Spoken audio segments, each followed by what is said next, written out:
Hi everybody, this is Ishi's song by Matt and Bresnick. Yanini wokima, yanini wokima.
And welcome to Martin Bresnick. We're very excited to be chatting with you today. And first of all, who's that person on the wall in front of your piano? Is that Bela Bartok or? That's my Bela Bartok, my imagined grandfather right there. Yeah, there he is. And I got another one here next to him. It looks like somebody playing the piano, like a woman playing the piano, but it's actually Rosa Luxemburg, the lefty, another hero of mine. Your Playing imagined grandmother. my imagined my Bubby. We all come from somewhere, right? Yeah, we're all from somewhere. But they didn't know each other, right? Uh, it's not impossible that they knew each other because Bartok knew George Lukács, who was a big intellectual honcho and politico in Hungary at the time, and he might well have known Rosa, and there might have been some connection there just in the period leading up to World War One. But don't ask me professorial questions today. Research. Research. Okay, Yes. here's an easy one. Who is Ishi?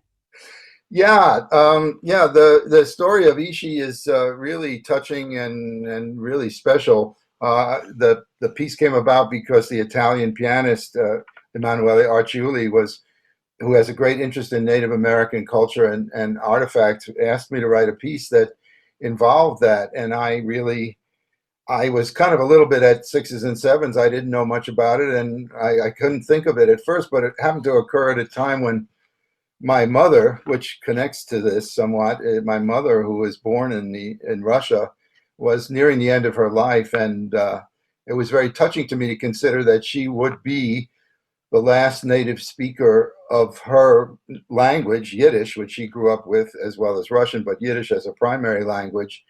And no one in my family would ever speak that language as a native tongue ever again, as a natural occurrence because of the terrible murders of her family in the old country. And that coincided with my thinking about a piece for Emanuele, and I recalled the story of Ishi, who was a Native American from Northern California, who was for some time considered to be the very last member of his tribal group, the Yahi people, and whose people were murdered in a terrible, ruthless campaign in California at the end of the 19th century. But Ishi managed, and through a complicated thing, which is way too complicated to talk about now, to find his way, and was made into a figure of teaching his culture by anthropologists at the University of California, where he actually lived the last 4 years of his life, teaching people about the way he lived, how he made arrowheads, how he fished, and how he hunted. And also, in some ways similar to my mother, a very eager sharer of his cultural traditions, despite the terrible circumstance that led to the conditions under which he had to share them.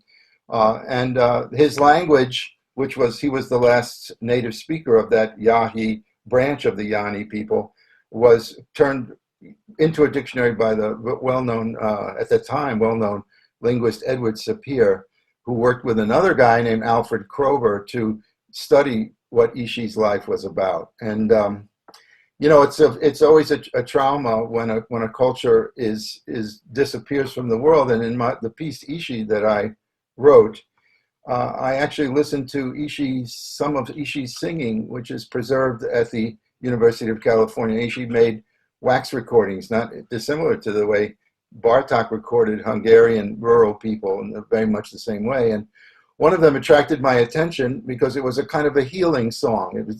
Ishi called it the Maidu Doctor's song. And there was not very much of it, but it struck me as a very apt little piece of Native American vocal art that I would like to honor. And I actually had a couple of conversations with the great ethnomusicologist Bruno Nettel, whose name might be known to some people, who was a real serious student of Native American musical traditions. And he helped me to understand the kinds of things that would have happened in a song by Ishi. I know I've talked a lot, but I'll just simply say that Ishi's name is not really Ishi, because according to his people, you couldn't be named unless you were named by a member of his people. So Ishi just means a person. It's kind of just a placeholder, since Ishi could not have a name, since no one was there to name him. And when you think about those sorrowful conditions, it's painful. But I didn't want to write a piece that was just about the pain. I wanted to write a piece that celebrated, in some ways, these last members of ethnic groups of people who, through their own personal energies, decide to share the history of their tribe. Martin, we're going to hear the fantastic pianist Lisa Moore play, and she's no stranger to anyone here. Lisa was a member of the Bang on a Can All-Stars, a founding member of the Bang on a Can All-Stars, and a member of the group for maybe 15 years or something like that. And now beautiful recordings. Beautiful solo recordings. Yes, treasure. fantastic. Yeah. And now she's your wife. Yes, indeed. Or you are married, right? Yes. Yes. Somehow this happened many years ago, and people said it wouldn't last, but here it is. People know. So Lisa must be somewhere around there, right? Yeah, well, it's very interesting because we decided to divide our contribution here, but she is down where she has a big office and recording space and so on, and I'm up here in my own little studio, and we do that so that our little condo can feel bigger. You see, it feels bigger if she's there and I'm over here. Otherwise, it would feel like we were in Holland or something, in Amsterdam, all squished together. And before we go to Lisa, which we're about to do, I have to first say that Martin was the composition teacher of all three of us here. And just like Bartok is on the wall behind you as your grandfather, you're, in a certain sense, the godfather. Older brother. Okay. Older brother of the Bang on a Can Festival, because you basically started these all night long marathon concerts when we were your students, with Sheep's Clothing. That's right. That's right. It's just fantastic for you to be here today and be part of the festivities.